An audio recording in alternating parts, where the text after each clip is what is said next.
মারো না কেন ওদের? তাহলে যে আমাদের জড়ো আজকে হইতে দাও কেন ইউনিভার্সিটি পাশে? তাহলে যে নিষেধ কিংবা করলো করলে আমাদের। আজকে থেকে হালকা হয়ে যাবো খুব। কি অবস্থা?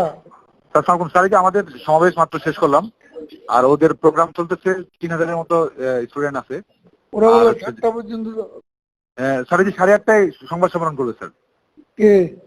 ওই যে আন্দোলনকারীরা কখন? 8:30টায় সংবাদ সম্মেলন করবে। 8:30টায় সংবাদ সম্মেলন করে পরবর্তী কর্মসূচি মনে ঘোষণা করবে। এই 2 দিন জনসংযোগ করবে, তারপরে ওদের একটা আলটিমেটাম পিটাও না দেবে। কেন? মারো না কেন ওদের? তাহলে যে আমাদের জড়ো আজকে হইতে দাও কেন ইউনিভার্সিটি পাশে? তাহলে যে নিষেধ কিংবা করলো করলে আমাদের। আজকে থেকে হালকা হয়ে যাবো খুব। জি স্যার। কই হালকা হইল? জি স্যার, জমায়েত আজকে ভালো বেশি ছিল স্যার। তোকে লাভ। তাহলে কি বললে তোমরা, বাস্তবে কি হচ্ছে? জমায়েত মানে এখানে জমায়েত আর বিএনপি যোগ হয়েছে? আজকে স্যার আসছে স্যার, এই ছাত্র দলের নেতা কিন্তু আসছে, তো যে কারণে জমায়েতটা ওই মানে ওইভাবে ইয়ে করছে।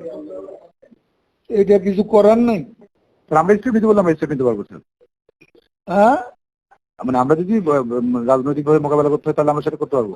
আজকে স্যার যে আমাদের নিষেধ করলো, শাহবাগের দিকে যেতেও তো আমাদেরকে নিষেধ করলো। বারবার ফোন দিয়ে বললো যে শাহবাগের দিকে বা অন্যদিকে আমরা যেন না যাই, বা ওদের মুখোমুখি যেন না হয়, এটাই তো বারবার বলতেছিল। কে তার যে আমরা যেন ওদের মুখোমুখি না যাই, এটার জন্য বারবার আমাদেরকে বলতেছিল আজকে। কে বলতেছে? এই ফোন দিয়েছিল সবাই, আমাদের পুলিশ প্লাস বিপ্লব দল যোগাযোগ করছিল। বিপ্লব তো এটা বলার কথা না। আমি ওই পুলিশে যোগাযোগ করতেছিল, সব মিলে মুখোমুখি হতে একটু মানা করছি।